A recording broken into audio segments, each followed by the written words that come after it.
I'm sitting in the break room at Data Core Solutions, cradling my 6-month baby bump, when my manager Rachel walks in with her usual coffee. She glances at my stomach and says loudly enough for the 3 other people in the room to hear, "Well, someone's really milking this pregnancy thing." My cheeks burn as nervous laughter ripples around me.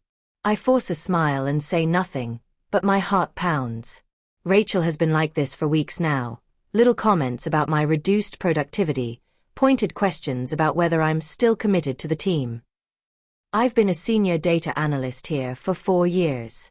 I built the entire reporting system they still use.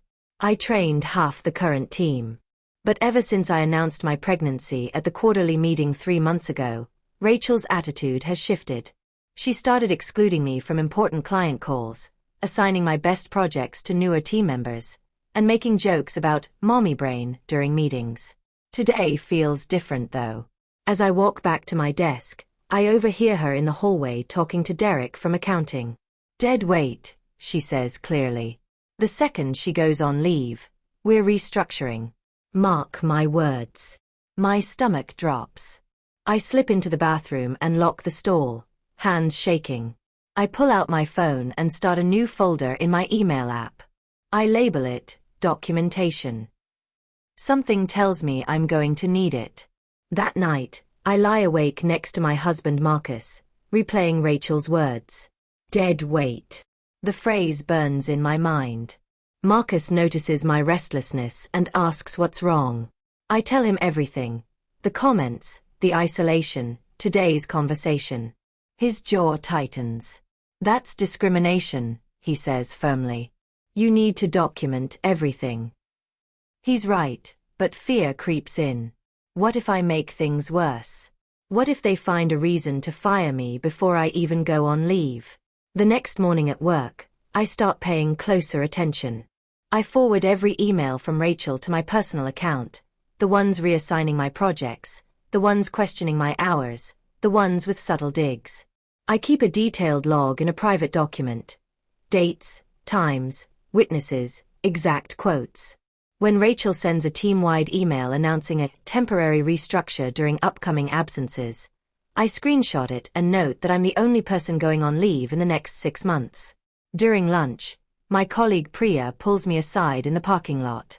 She looks nervous, glancing around before speaking. "I heard what Rachel said about you," she whispers. "And it's not just that. She told the whole team in yesterday's meeting, the one you missed for your doctor's appointment, that you're basically checked out and we shouldn't rely on you for anything." My breath catches. Priya squeezes my arm. "I'm sorry. I thought you should know." I thank her, voice shaking, and watch her hurry back inside. Alone in my car, I add this to my documentation. The evidence is piling up. 2 weeks pass. My baby is due in a month, and I'm finishing up final projects before my 12-week maternity leave. Rachel calls me into her office on a Friday afternoon. She sits behind her desk, arms folded, and tells me she's restructuring my role while I'm gone. She says it casually, like she's doing me a favor. "We're splitting your responsibilities among the team. It'll be more efficient." I ask if my position will be waiting when I return. She shrugs. "We'll see how things go." My chest tightens, but I keep my face neutral. I ask for the restructure plan in writing. Rachel's eyes narrow slightly. "Why?" I smile politely and say I just want to make sure there's a smooth transition. She taps her keyboard and says she'll email it to me. That email never comes. Instead, 3 days later, she sends a vague message about operational flexibility, with no specifics. I forward it to my personal email immediately. Then I do something bold. I reach out to HR through their confidential reporting system. I don't file a formal complaint yet. I'm too scared, but I flag concerns about treatment during pregnancy and ask about company policies. The response is a bland automated message about reviewing the handbook. Still, I feel slightly better knowing there's a record of my inquiry. That weekend, Marcus helps me organize all my documentation into a clear timeline. We have emails, dates, witness names, and Rachel's own words. If they try anything, Marcus says, looking at the screen, you've got ammunition. I nod, but inside I'm terrified. What happens when I come back? My daughter Emma is born on a rainy Tuesday morning in April. She's perfect. Tiny fingers, big eyes, the most beautiful thing I've ever seen. For 2 blissful weeks, I'm lost in the newborn bubble. Sleepless nights, endless feedings, Marcus and me learning how to be parents. Work feels like another universe. I don't check my email. I don't think about Rachel. I'm just mom. Then, in week 3, curiosity gets the better of me. Late one night while Emma sleeps on my chest, I open my work email on my phone. My inbox is flooded with messages I'm CC'd on. Projects I used to lead, clients I used to manage, all being handled by other people. That's expected. What's not expected is the email thread I find buried halfway down. The subject line reads, Team Capacity Planning. It's from Rachel to the entire department, sent 1 week after Emma was born. My heart starts pounding as I read. Rachel writes that my position is being permanently redistributed to increase efficiency. She lists my former responsibilities and assigns them to 3 other analysts. Then comes the line that makes my blood run cold. This change is effective immediately and will remain in place going forward. We've realized we don't actually need a dedicated senior analyst in this capacity. I read it again. And again. She's eliminating my job while I'm on protected leave. I screenshot everything, hands trembling so badly I almost drop my phone. Emma stirs against me, and I force myself to breathe. This is it. This is the fight. The next morning, I call Marcus into the nursery and show him the email. His face goes white, then red. She can't do this, he says, voice shaking with anger. This is illegal.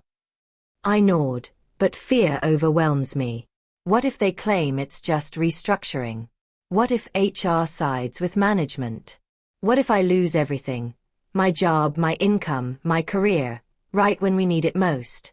Marcus sees my panic and takes my hands.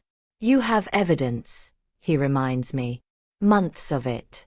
This isn't just about one email. This is a pattern. He's right. I spend Emma's next nap time pulling together every piece of documentation. Rachel's dead weight comment witnessed by Priya, the exclusion from meetings, the reassigned projects, the restructure threats, the HR inquiry I made, and now this email eliminating my position while I'm on leave. I organize it into a clear, chronological document with screenshots and dates. Then I draft an email to HR, not the automated system this time, but directly to the HR director, Michelle Santos, whose name I found on the company website. My finger hovers over send for a full minute. Once I do this, there's no going back. Rachel will know I'm fighting. Things will get ugly. But then I look at Emma sleeping in her bassinet, and I think about what I'm teaching her. I think about every woman who's been pushed out for daring to have a child. I think about the system I built, the team I trained, the 4 years I gave this company. I press send. The email whooshes away. Now I wait. 3 days pass with no response. I'm starting to think HR ignored me when my phone rings with an unknown number. It's Michelle Santos. Her voice is professional but warm. She thanks me for reaching out and says she's reviewed my email and attachments carefully. This is serious, she says simply. I need to investigate, but I want you to know we take these allegations very seriously. You're protected under FMLA and pregnancy discrimination laws. Your job is legally yours. Relief floods through me so intensely I almost cry. Michelle asks if I'm willing to participate in a formal investigation. I say yes immediately. She explains the process. Interviews with witnesses, review of all communications, meetings with Rachel and upper management. She promises confidentiality as much as possible, but warns me that Rachel will eventually know a complaint was filed. Are you prepared for that? She asks gently. I look at Emma, think about the emails, and say firmly, yes. That afternoon, Michelle emails me a formal acknowledgement of my complaint, case number included. She's already started pulling records. By evening, I get a text from Priya. HR just called me for an interview. I told them everything. You're doing the right thing. Then another text from James, another colleague. They asked about the meeting where Rachel called you dead weight. I confirmed it. Stay strong. The messages keep coming. 4 co-workers in total reach out to say HR contacted them. They all backed up my story. As I rock Emma to sleep that night, Marcus squeezes my shoulder. You're not alone in this, he whispers. For the first time in months, I believe him. The fight has just begun, but I'm not backing down. 1 week into the investigation, Michelle calls again. She sounds different this time, more urgent. She tells me they've uncovered additional emails from Rachel that I never saw. Apparently, Rachel sent messages to the VP of Operations recommending they find cause to terminate me before I returned from leave. She wrote that I was a liability and suggested documenting performance issues retroactively. My stomach drops. Michelle's voice hardens. This is beyond inappropriate. It's potentially illegal retaliation and discrimination. She asks if I'm willing to provide a formal written statement. I agree immediately and spend the next 2 days drafting a detailed account of everything. Every comment, every excluded meeting, every reassigned project. I include dates, witnesses, and how Rachel's behavior changed the moment I announced my pregnancy. Marcus reads it over before I submit it, and his eyes are wet when he finishes. You've been carrying this alone for months, he says quietly. I realize he's right. I've been so focused on being professional, on not making waves, that I never fully acknowledged how much Rachel's treatment hurt me. When I send the statement to Michelle, she responds within an hour. Received. Thank you for your courage. We're moving to the next phase. I don't know what that means exactly, but something in her tone tells me Rachel's days of controlling my story are numbered. That night, I sleep better than I have in weeks. Emma wakes me twice for feedings, but even exhausted, I feel lighter. The truth is finally out there. 2 weeks later, I'm knee-deep in diapers and baby laundry when Michelle emails me an update. The subject line reads, Investigation Findings. My hands shake as I open it on my laptop while Emma naps beside me. The email is formal but clear. HR has substantiated my claims. Multiple witnesses confirmed Rachel's discriminatory comments and behavior. The email about eliminating my position violated company policy and federal law. Rachel has been formally reprimanded and removed from her management role permanently. She's being transferred to a non-supervisory position in a different department. I read the words 3 times, unable to believe it. Rachel, the woman who made me feel worthless for months, is actually facing consequences. The email continues. My job is secured, my title restored, and when I return, I'll work under Tom with a guarantee of no retaliation. They're also offering me the option to extend my leave by 2 weeks with pay as goodwill compensation, while they finalize the restructure. I immediately accept. That evening, Marcus comes home from work and finds me crying happy tears while holding Emma. I show him the email. He picks us both up and spins us around, laughing. You did it, he keeps saying. You actually did it. But the best moment comes later when Priya texts me a screenshot. It's from the company's internal announcement board, Leadership Change in Data Analytics. Rachel's name is conspicuously absent from her old role. Tom Chen is listed as the new director.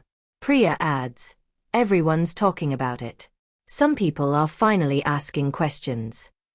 The truth is spreading, and I didn't even have to say a word. My extended leave passes in a blur of baby milestones and quiet healing. Emma learns to smile, and I start feeling like myself again. Not the anxious, diminished version Rachel created, but the confident analyst I used to be. As my return date approaches, Michelle schedules a re-entry meeting to discuss my transition back. I meet her and Tom Chen in the same conference room where I gave my interview. Tom is in his 50s with kind eyes and a firm handshake. I've reviewed your work history, Tom says, sliding a folder across the table. Your reporting system is still the backbone of what we do. I don't know why anyone thought we could function without you." His words are simple, but they crack something open inside me. He explains that he's restored all my original projects and even added a new one, leading the development of an upgraded analytics platform. It's a promotion in everything but title. "We'll make the title official at your 6-month review," he promises. Michelle adds that the company is implementing mandatory training on pregnancy discrimination and FMLA rights for all managers. "Your case was a wake-up call," she says seriously. "We had policies, but clearly they weren't being followed." She hands me a direct contact card. "If you ever feel uncomfortable or unsafe, you call me immediately. No bureaucracy, no waiting." I take the card, throat tight with emotion. As I leave the building that day, I pass Rachel in the hallway. She's carrying a box of desk supplies, head down. She doesn't look at me. I don't say anything. I just keep walking toward the elevator, toward my future. My first day back is surreal. I walk into the office with my badge, my bag, and a photo of Emma for my desk. The team greets me warmly. Priya hugs me, James high-fives me. Even people I barely know stop by to say welcome back. Tom has arranged my workspace exactly how I left it, plus a new standing desk for ergonomics. During the morning team meeting, he introduces me as the lead on the new platform project. I see a few confused faces, people who were told I was dead weight, but Tom's confidence is unwavering. At lunch, Priya pulls me aside to the same parking lot where she first warned me about Rachel. "People are asking what happened," she admits. "HR won't say much, but everyone knows Rachel got demoted. Some people are putting 2 and 2 together." I feel a flicker of anxiety. Am I going to be labeled a troublemaker? Priya sees my face and shakes her head firmly. "Don't. You did nothing wrong. Rachel did. And honestly, some of us are relieved. She treated a lot of people badly. Not just you." That afternoon, a woman named Keisha from the finance department stops by my desk. We've never really talked before. She closes her cubicle partition slightly and says quietly, "I heard you filed a complaint. I just want to say thank you. Rachel made comments about my disability last year, and I was too scared to report it. Knowing someone stood up, it helps." She squeezes my hand and walks away before I can respond. I sit there, staring at Emma's photo, realizing my fight wasn't just for me. It mattered to people I didn't even know were watching. 3 months back at work, and I'm thriving. The new analytics platform project is challenging but exciting. Tom gives me autonomy and actually listens to my ideas, which feels revolutionary after Rachel. During a client presentation, I nail the demo, and Tom publicly praises my leadership in front of the executives. Later, the VP of Operations, Sandra Liu, stops me in the hallway. "I've been hearing great things about your work," she says. "Let's schedule coffee. I want to pick your brain about some departmental strategy." That coffee meeting turns into an hour-long conversation about data infrastructure across the whole company. Sandra is sharp and direct. Near the end, she pauses and says, "I owe you an apology. I was Rachel's supervisor. I should have seen what was happening." Her honesty surprises me. She explains that she was managing 3 departments and missed the warning signs. "Your complaint changed how we monitor managers now. We've implemented quarterly check-ins with team members, anonymous feedback systems, and faster escalation protocols." I realize my case actually reformed company policy. At home that night, Marcus asks how work is going. I tell him about Sandra, about the projects, about feeling valued again. He grins. "So basically, you didn't just get your job back, you made the whole place better." I laugh, but he's right. The old data core had cracks in its system. My fight exposed them. Now they're actually fixing things. Emma babbles from her playmat, and I scoop her up. "You're going to grow up in a world where women don't have to choose between babies and careers," I whisper to her. She grabs my nose. Marcus snaps a photo, and I make it my phone wallpaper. 6 months after returning, Tom calls me into his office. On his desk is a formal letter. My heart jumps. Am I in trouble? But Tom is smiling. This is your promotion, he says, sliding the paper toward me. Senior Data Analytics Manager. The title I deserved all along, plus a 15% raise. You've earned this 10 times over, Tom says firmly. And between you and me, Sandra wanted it to be 20%, but HR has caps. I stare at the letter, unable to speak. Tom adds, there's something else. We want you to lead a new mentorship program for women in tech roles. Interested? I say yes before he finishes the sentence. The mentorship program becomes my passion project. I work with HR to create a safe space where women can discuss workplace challenges, negotiate salaries, and report concerns without fear. We launch with 8 ments. At our first meeting, one woman shares that her manager makes comments about her baby fever every time she mentions family. Another talks about being passed over for promotions after having kids. I listen to their stories and see myself in each one. I share my experience, carefully, honestly, and watch their faces shift from shame to anger to determination. After the meeting, the woman dealing with baby fever comments approaches me. Did you really win against your manager? She asks quietly. I nod. Then maybe I can too. She leaves with my direct number and a promise to document everything. A week later, she files an HR complaint. Within a month, her manager is in mandatory training. I'm not a hero. I'm just someone who refused to disappear. But apparently, that's enough to start a ripple effect. Change doesn't happen in one grand moment. It happens in small brave acts, repeated over and over. A year after my return, I'm invited to speak on a panel at a local women's leadership conference. The topic is advocating for yourself in male-dominated industries. I almost decline. Public speaking terrifies me, but Marcus encourages me. Your story matters, he says. So I accept. The day of the conference, I stand backstage in a blazer, palms sweating, reviewing my notes. When they call my name, I walk onto the stage and see 200 faces staring back. I tell them my story. Not all of it. I keep Rachel's name out, keep some details private, but the core truth. I was discriminated against during pregnancy. I documented everything. I fought back, and I won. I talk about the fear, the self-doubt, the nights I almost gave up. Then I talk about the moment I pressed send on that HR email while holding my newborn daughter. I realized I wasn't just fighting for my job, I say, voice steady. I was fighting for her future. The room is dead silent. When I finish, the applause is thunderous. Afterward, women line up to talk to me. Some share their stories. Some ask for advice. One woman, tears in her eyes, says she's been quietly pushed out since announcing her pregnancy and didn't know what to do.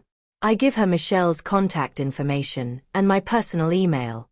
You're not alone, I tell her. And you're not powerless. She hugs me tightly. Later, Sandra texts me a photo from the audience. You're inspiring an entire generation. Proud to have you at DataCore. I screenshot it and send it to Marcus with a heart emoji. This is what winning looks like. Emma turns 2, and we throw a small birthday party in our backyard. My parents fly in, Marcus's family comes over, and I invite Priya and James from work. As I watch Emma smash her cake, Priya pulls me aside. I have news, she says, grinning. I'm pregnant. My eyes go wide. She laughs. And I'm not even a little bit scared. Because I know if anyone tries what Rachel did, I have you in my corner. I hug her, overwhelmed. She whispers, you changed things for all of us. At work the following Monday, Tom pulls me into a meeting with Sandra and the CEO, Richard Hoffman. My stomach flips. This feels big. Richard, a silver-haired man in his 60s, thanks me for coming and gets straight to the point. We want to create a vice president of analytics position, he says. And we want you to apply. I blink, certain I misheard. VP. Sandra jumps in. You've transformed this department. Your platform is saving us millions annually. Your mentorship program is being studied by other divisions. You're the obvious choice. Tom nods in agreement. I'm stunned into silence. VP is 2 levels above where I am now. It's executive leadership. It's a seat at the table where decisions get made. Richard leans forward. I know this is sudden. Take a week to think about it. But I want you to know, what happened with Rachel was unacceptable, and this company is better because you held us accountable. We want leaders who aren't afraid to do that. As I leave the room, my hands shake. I text Marcus. You won't believe what just happened. His response is immediate. Tell me everything. I spend the week agonizing over the VP decision. It's more responsibility, longer hours, higher stakes. Can I balance it with Emma? Will I be good enough? Marcus listens to my spiral and finally says, You've already proven you can do impossible things. This is just the next one. He's right. I apply. The interview process is intense. Presentations, case studies, meetings with board members, but I'm ready. I draw on every skill I've built, every lesson I've learned. When they offer me the position 3 weeks later, I cry in the parking lot before driving home to celebrate. My promotion is announced company-wide. The reactions are mixed. Most people are thrilled. My ments throw me a surprise party. Tom tears up with pride. Sandra sends a bottle of champagne. But I also notice some cold shoulders from older male colleagues who expected the role to go to someone else. During my first executive meeting, one VP, Gregory, makes a pointed comment about diversity hires. Sandra shuts him down immediately. Allison earned this position through merit and results. If you have questions about that, check the revenue reports. The room goes silent. I meet Sandra's eyes and nod slightly. She's got my back. As VP, I implement new policies, transparent promotion criteria, bias training for all hiring managers, and a formal parental leave transition program so no one ever feels erased like I did. Some people resist. Gregory complains it's too much bureaucracy. But the data is clear. Turnover among women drops by 30% in the first year. New hires cite our family-friendly policies as a major draw. Slowly, the culture shifts. Not perfectly, not completely, but noticeably. And I'm at the center of it, making sure it sticks. 2 years into my VP role, I get an unexpected LinkedIn message. It's from Rachel. My heart stops when I see her name. The message is short. Can we talk? I owe you an apology. Every instinct screams to delete it. But curiosity wins. I agree to meet at a neutral coffee shop across town. When I arrive, Rachel is already there, looking older and tired. She stands when she sees me, nervous. Thank you for coming, she says quietly. We sit. She doesn't waste time. I was wrong, she says, hands wrapped around her mug. Everything I did to you, it was wrong. I was scared of losing my own position, scared of seeming weak if I accommodated your leave. I took that fear out on you. Her voice cracks. I've been in therapy for a year trying to figure out why I became that person. I'm not asking for forgiveness. I just needed you to know I'm sorry. I sit in silence, processing. Part of me wants to stay angry. Part of me sees a broken woman who destroyed her own career. Finally, I speak. What you did hurt me deeply. You made me doubt myself during a time I should have been celebrating. You tried to take my livelihood while I was at my most vulnerable. She nods, tears streaming down her face. But, I continue, I'm glad you're getting help. And I hope you've learned something. She wipes her eyes. I have. I'll never manage people again, and that's probably for the best. We talk for another 20 minutes. It's not closure exactly, but it's something. When we part ways, I don't feel anger anymore, just a quiet sense of having moved on. She's no longer the villain in my story. She's just a person who made terrible choices and has to live with them. At 3 years old, Emma starts asking questions about my work. "What do you do, Mommy?" she asks one morning while I'm getting ready. I crouch down to her level. "I help people use information to make smart choices," I say simply. She tilts her head, thinking. "Like a teacher?" I smile. "Kind of. I also make sure everyone at my job is treated fairly." She nods as if this makes perfect sense, then runs off to play. Marcus, watching from the doorway, grins.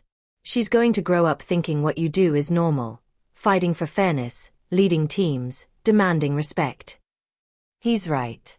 She won't know a world where women apologize for existing in the workplace.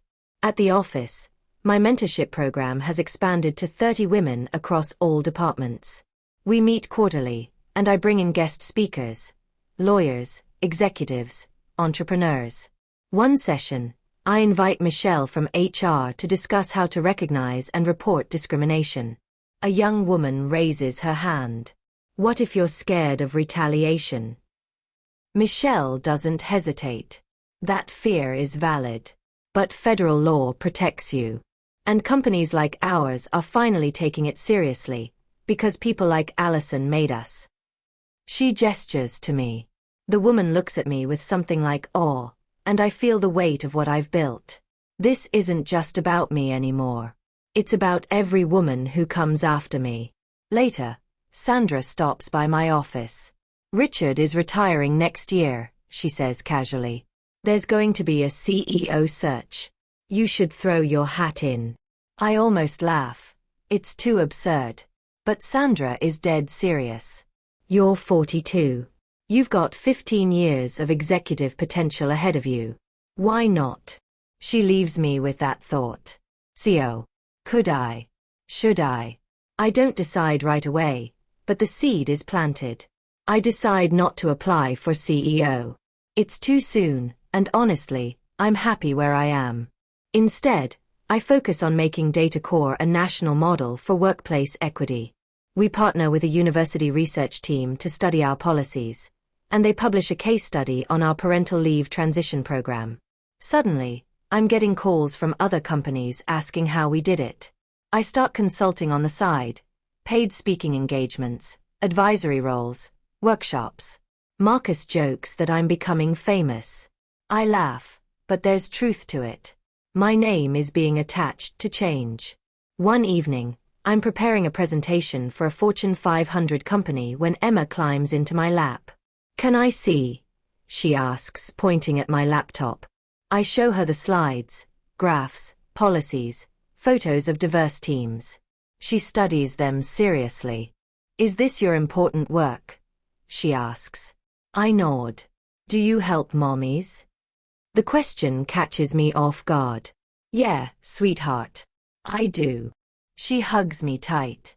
"You're the best mommy." My eyes sting with tears. This, right here, is why I fought. 6 months into my tenure as CEO, I make a bold move. I create a company-wide second chance program for people who've been unfairly pushed out of previous jobs due to discrimination. We partner with legal advocacy groups to identify candidates, bring them in for interviews, and offer positions with full support systems. The program is controversial. Some board members worry about liability. Gregory, still stubbornly resistant, warns it'll look like virtue signaling. But I push it through, and the first cohort of 15 hires starts in January. One of them is a woman named Teresa who was fired after requesting disability accommodations at her last company. She's brilliant, a software engineer with 20 years of experience, but couldn't get hired anywhere because of the termination on her record. I meet with her personally during orientation. "You're not your worst moment," I tell her. "You're your entire story.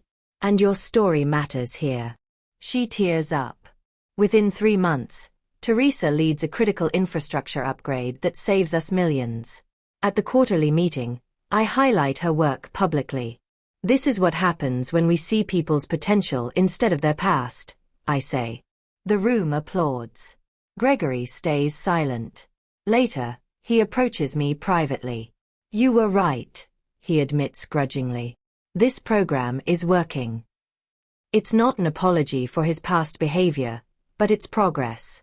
At home, Emma is growing fast, reading chapter books, asking impossible questions, insisting she wants to be a boss lady like Mommy. Marcus and I laugh, but I also feel the weight of her admiration. She's watching everything I do. When she asks why I work so much, I tell her the truth. Because I'm making things better for people. She nods seriously. Like a superhero. Close enough. Sweetheart.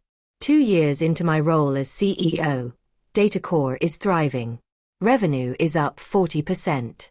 Employee retention is at an all-time high. We've been named one of the best places to work by 3 major publications. But my proudest accomplishment is this. 45% of our leadership team is women, and 30% are people of color. When I took over, those numbers were 18% and 12%. Culture change takes time, but it's happening. We're proof. During an investor call, someone asks if our focus on diversity is hurting profits. I don't hesitate. Our focus on equity is driving profits. Diverse teams innovate better. The data is clear. Next question. Marcus listens to the recording later and says, "You're a badass." I grin. I learned from the best. Meaning him, my rock through everything. One afternoon, I get an email from a journalist asking to interview me for a profile in a major business magazine. The angle is, from maternity leave to CEO, one woman's fight against workplace discrimination. I hesitate. Do I really want to relive all of that publicly? But then I think about the woman at the workshop holding her baby, thanking me for being first. I think about Teresa and the Second Chance program. I think about Emma. I say yes. The interview takes 3 hours. I tell the whole story, Rachel's comments, the deleted position, the HR battle, the climb back up. When the article publishes 2 months later, it's on the cover. The headline reads, "Dead Weight No More, How Alison Reed Transformed DataCore and Herself." The response is overwhelming. My inbox floods with messages from women sharing their stories. News outlets request follow-up interviews. I'm invited to speak at conferences, on podcasts, at universities. It's exhausting but necessary. Every time I share my story, I hear from someone it helped. That's worth any discomfort. Emma is 7 now, and sharp as a tack. One evening, she finds the magazine cover framed in my office at home. "Dead weight," she reads aloud. What does that mean? I sit her down and, in age-appropriate language, explain what happened. Someone at Mommy's work said mean things about her when you were a baby. They tried to make Mommy lose her job. Emma's face hardens. That's not fair. I nod. You're right. So Mommy fought back and proved them wrong. Emma thinks about this. Did you win? I smile. Yeah, sweetheart. I won. She hugs me fiercely. Good. Because you're the best worker ever. My heart swells. At work, I'm approached by a university professor who wants to write a case study on DataCore's transformation for her MBA program. Your story, how you went from target to CEO, it's unprecedented, she says. Students need to learn from it. I agree. Over the next year, she interviews me, my team, even Michelle from HR, who's now VP of People Operations. The case study is published and becomes required reading in leadership courses nationwide. I get messages from students saying I inspired them to speak up, to report injustice, to believe they deserve better. It's humbling and empowering at once. Meanwhile, DataCore continues to grow. We expand into 2 new markets. We acquire a smaller competitor. I'm negotiating deals, leading board meetings, shaping strategy, all the things I once thought were impossible for someone like me. But here I am, doing them. And doing them well. At the annual shareholder meeting, an older investor stands and says, "I was skeptical when you took over. I'll admit it. But you've exceeded every expectation. This company is stronger because of you." The room applauds. I catch Sandra's eye across the table. She's now so, and she winks. We did this. Together. 5 years after becoming CEO, I stand in the same backyard where this story started. My grandparents' place, at a family cookout. Emma, now 10, is running around with her younger brother Henry, who we welcomed 2 years ago. My parents are here, finally proud after years of doubting me. Marcus grills burgers, laughing with my uncles. I'm holding a glass of lemonade, watching it all, when my mom approaches. She's aged, softer now. I never said it properly, she starts. But I'm proud of you. It's not the apology I once needed, but it's something. My phone buzzes with an email. It's from the White House. They're hosting a summit on women's workplace equity and want me to speak. I stare at the screen, hardly believing it. From bathroom stalls to the White House. Marcus catches my expression and walks over. I show him the email. He wraps an arm around me. You changed the world, he whispers. I shake my head. I just refused to disappear. He kisses my temple. Same thing. Later, as the sun sets and fireflies start to glow, Emma comes over and tugs my sleeve. Mom, tell me the story again. About when you were dead weight. I pull her onto my lap. Once upon a time, I begin. Someone tried to make me invisible.